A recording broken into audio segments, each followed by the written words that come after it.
Hello everyone. देखिए UP टेप्लसी आयोग आज कुछ बच्चे आगामी रिजल्ट को लेकर और एक नई भर्ती को लेकर आयोग पहुंचे थे। वो नई भर्ती है लैब टेक्नीशियन को लेकर।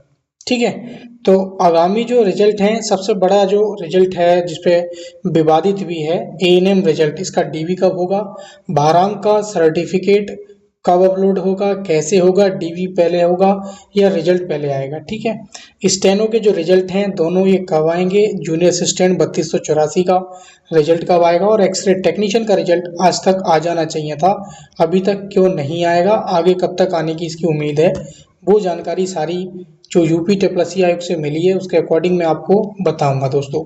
तो वीडियो को पूरी देखना। सबसे पहले मैं बात करूंगा, ये एएनएम के स्टूडेंट हैं जो 5272 के, जो यूपी टेप्लसी आयोग गए और आज आयोग में इनकी वार्ता भी हुई।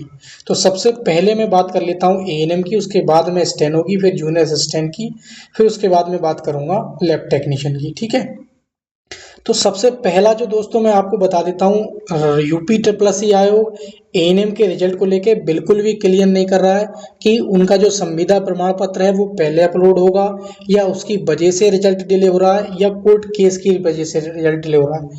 तो चीजें क्लियर नहीं कर पा रहा है। आज बच्चे जो गए हैं उनसे सिर्फ इतना बोला गया है कि हमारे पास अभी जो डेटा है वो विभाग की तरफ से नहीं आया है। वो विभाग की तरफ से जैसे ही हमारे पास डेटा भारांक वाला या जो भी है आपका क्यूआर सर्टिफिकेट, जो भी आप कह सकते हैं, वो डेटा हमारे पास जैसे आ जाएगा, उस डेटा के बाद क्या है, हम क्या है 22 दिन बाद आपका रिजल्ट जारी कर देंगे। तो बच्चों को ये चीजें समझ में नहीं आ रही हैं कि अभी हमारा जो प्रमाण पत्र है वो अपलोड भी नहीं हुआ है, कब होगा, क्या पहले डीवी होगा या फिर डीवी, क्योंकि आपका जो प्रमाण पत्र है जो प्रोसेस है मैं आपको बता देता हूँ, उसके बाद मैं बताऊंगा रिजल्ट। ये चीजें मैं पहले ही बता दूं, पहले आपका रिजल्ट आएगा फिर आपका डीवी होगा। ठीक है, अब बच्चे कंफ्यूज ये हैं कि सर पहले रिजल्ट आ जाएगा बाद में अगर डीवी होगा, तो आप ये बताइए, कुछ ऐसे बच्चे भी होंगे जिनकी मान लीजिए कट ऑफ जा रही है डीवी की 50 पे, लेकिन उनके नंबर 45 है, तो उन्हें भारांक का मिलने के बाद ही वो डीवी के लिए शॉर्टलिस्टेड होंगे, 15 नंबर 9 नंबर 6 नंबर जो भी मिले उनको। तो सर ये बताइए, ये जो भारांक का जो प्रमाण पत्र है ये कब अपलोड होगा? तो मैं आपको बता देता हूँ जो आयोग की मंशा है वो, वैसे तो मुझे लगता है कि आपका डीवी के टाइम पे ही जो नियम है वो यही कहता है कि आपका भारांक का जो सर्टिफिकेट है, जैसे ऑल डॉक्यूमेंट्स अपलोड होंगे वो डीवी के टाइम पे होंगे, लेकिन इनको क्या है रिजल्ट देना है, तो रिजल्ट से पहले जो भारांक के अंक है वो भी इनको पता होना चाहिए आयोग को, उसके बेस पे ही शॉर्टलिस्टिंग करेगा डीवी के लिए। तो आपको ऐसा हो सकता है कि यूपी टेप्लसी आयोग क्या है, एक नोटिस निकालेगा रिजल्ट देने से पहले और नोटिस के थ्रू एक लिंक दे सकता है। ये उम्मीद है, मतलब पॉसिबिलिटी है, ये ऐसा रियल नहीं है और ऐसा कुछ भर्तियों में किया भी है, तो इसलिए बता रहा हूँ मैं। तो एक नोटिस निकलेगा जिसमें एक लिंक होगा, उस लिंक में, ये प्रॉब्लम केवल संविदा कर्मियों के लिए है, बाकी किसी के जो फ्रेशर स्टूडेंट है उनका नहीं, उनका डायरेक्ट रिजल्ट आएगा। तो उनके लिए लिंक आएगा जिसमें आपका जो संविदा प्रमाण पत्र है जो भारांक वाला है, जो भारांक सर्टिफिकेट जो आपने बनाया है अभी, वो वाला जो दोस्तों इस लिंक के थ्रू आपको अपलोड कर देंगे, सबमिट कर देंगे। देन उसके बाद वो डेटा आपके उनके पास आयोग के पास पहुंच जाएगा, उसके बाद रिजल्ट आएगा, फिर देन आपके पास डीवी होगा, उसके बाद फाइनल रिजल्ट। तो ये प्रोसेस दोस्तों आपका है। अब हम रिजल्ट की बात कर रहे हैं कि कुछ बच्चे आज भी गए, कुछ बच्चे 15 जुलाई को भी जा रहे हैं यूपी टेप्लसी आयोग, और अभी कुछ पीछे भी गए थे और आगे भी मुझे लगता है जाएंगे।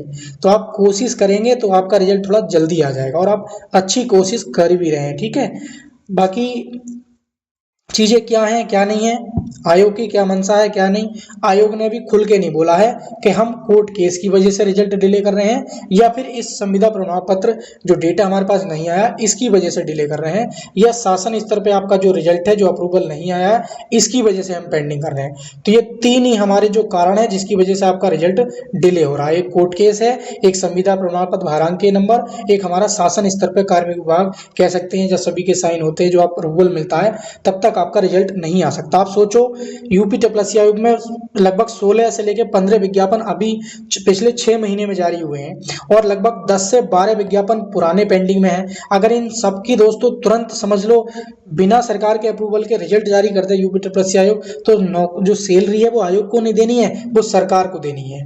तो सरकार जब कहेगी तब उनके फाइनल रिजल्ट जारी होंगे, सरकार जब कहेगी तब उनके जो है डीवी होगा, जब उनका क्या है रिटर्न का रिजल्ट जारी होगा। तभी सरकार के अकॉर्डिंग जो अप्रूवल मिलेगा, नई भर्ती जारी होगी। सो आई होप आपको पूरा एकदम क्लियर समझ में आ गया होगा एएनएम 5272 को लेकर। ठीक है, मैं लगातार आपकी अपडेट देता रहता हूँ। बाकी आगे भी कोई मेरे से किसी प्रकार की मदद होगी तो हमेशा मैं सपोर्ट में रहता हूँ और हमेशा रहूंगा भी रिजल्ट को लेके। ठीक है, मैं चाहता हूँ कि आपकी जल्द से जल्द भर्ती हो, बाकी जिनका होना हो जाए और जिनका 1% नहीं हो पाता है वो नई भर्ती के लिए मेहनत करें। ठीक है, तो ये सारी चीजें हैं। अब स्टेनो 3284 और एक 1233, ये दोनों तीनों रिजल्ट एक साथ आने हैं। आगे पीछे इनका कुछ थोड़ा बहुत अंतर रहेगा और बच्चों का भी ये कहना है आयोग की तरफ से कोई इसकी क्रिया प्रतिक्रिया सटीक नहीं देखने को मिली है आज भी। उसका रीजन ये है कि इसमें संख्या कम रही है। एक्सरे टेक्नीशियन वाले बच्चे तो खैर नहीं थे, लैब टेक्नीशियन वाले गए थे, लगभग 40 से आसपास सुनने में आया है। लेकिन जब संख्या कम होती है इस वाले रिजल्ट को लेके तो सचिव जी का ये नियम है, इस बार जो नए सचिव हैं वो मतलब नहीं मिल पाते हैं, 2 4 5 7 की संख्या में बच्चों से नहीं मिल पाते हैं। जब तक संख्या बड़ी नहीं होगी तभी आपके नाम वगैरह ऊपर जाएंगे, किस भर्ती से हैं, फिर आपको बुलाया जाएगा, तब सब सचिव जी अपने ऑफिस में मिलेंगे। लेकिन 2 4 की संख्या में अगर आप जाते हो तो इम्पॉसिबल है, क्योंकि पहले वाले सचिव जी और थे, ये वाले सचिव जी और है। इनका जो कार्य करने का तरीका वो अलग है, पिछले वालों का कार्य करने का तरीका अलग था। अगर अब 7 बजे भी 7:30 बजे भी 10-15 लड़के पहुंच गए तो सचिव जी आकर सबसे पहले आप लोगों से गेट पे ही मिलते थे और आपको सेटिस्फाई भी करते थे और आपका समाधान भी करते थे। और जो एक्चुअल चीजें होती थी वो जैसे भी उनका था तरीका वो सेटिस्फाई कुल मिला के करके ही भेजते थे। तो ये सारी चीजें रही हैं। बच्चों का कहना ये है और मेरा भी यही कहना है कि आपका जुलाई में अगर आपको इस रिजल्ट नहीं आता है तो जून में सॉरी अगस्त में हम कोई सभी मिलकर एक तारीख डिसाइड कर देंगे और इन तीनों रिजल्ट को लेकर आप जैसे मुझसे उम्मीद रखते हैं कि सर एफर्ट लगाइए, एक बड़ी संख्या में पहुंचकर माननीय सचिव सर से बात करेंगे कि इन रिजल्ट में आखिर क्या देरी हो रही है। इनमें तो कोई कोर्ट केस नहीं है, इनका तो रिजल्ट दीजिए, इनकी स्टेनो कराइए, टाइपिंग कराइए। चुनावी माहौल है, फिर भर्ती लटक जाएंगी फाइनल रिजल्ट आने में, ये चीजें होती है ना। तो अभी प्रेशर बना के आप सरकार पर अपना रिजल्ट जल्दी जारी करा सकते हैं और इस भर्ती को पूर्ण करा सकते हैं, नहीं तो 3-3 साल लग जाएंगे। कब इसकी शॉर्ट हैंड होगी, फिर शॉर्ट हैंड का रिजल्ट आएगा, फिर डीवी होगी, फिर डीवी का रिजल्ट आएगा, फिर फाइनल होगी। तो लंबे प्रोसेस है इस वाली भर्ती में, इसलिए दोस्तों टाइम लग रही है। एक्सरे टेक्नीशियन का आज तक रिजल्ट आ जाना चाहिए था, लेकिन अभी रिजल्ट फाइनल नहीं आया। जिस प्रकार बच्चे ब्रजेश पाठक जी से इतनी बड़ी संख्या में मिल पाए हैं, तो मैं रिक्वेस्ट करूंगा कि अब अगर आपका अगले 8 दिन में रिजल्ट नहीं आता है तो आप कोशिश करें पुनः एक बार ब्रजेश पाठक जी से मिले और उसके बाद जो है ब्रजेश पाठक जी से मिले। और नंबर 2 पे जो है स्वास्थ्य विभाग जो है, जो आपके हेल्थ डीजी हैं उनसे मिलें। ये दोनों व्यक्ति हैं जिन पर आपका रिजल्ट जो है फंसा हुआ है, आयोग के अंडर में आपका रिजल्ट फंसा हुआ नहीं है। चीजें मैं यही कहूंगा, जो चीजें एक्चुअल में है, जो रियल है, वही यही सत्य है। आप एक्सरे टेक्नीशियन को लेकर 8 दिन में प्लानिंग कर लें अगर आपका रिजल्ट नहीं आता है, अन्यथा आपके रिजल्ट में बहुत दिक्कतें हो जाएंगी, ये बात देख लेना। ठीक है, बाकी आप अपनी अपनी राय मुझे कमेंट सेक्शन में बताना, कोशिश करना एक्सरे टेक्नीशियन वाले बच्चे इस वीडियो को हमारी शेयर करें और चैनल पे अगर नए हो तो चैनल को सब्सक्राइब कर लें ताकि आगामी वीडियो का नोटिफिकेशन सबसे पहले आपको मिलते रहें।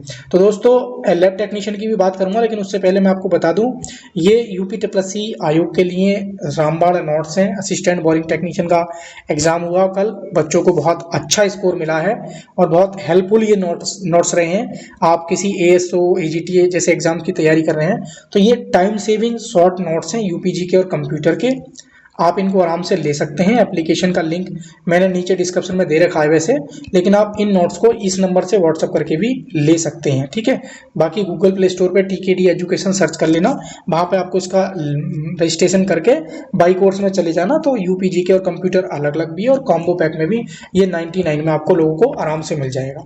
ये समझ लीजिए 35 नंबर में से जो आपका वेटेज है यूपीजी के और कंप्यूटर का, वो इन नोट से आपका आराम से तैयार हो जाएगा।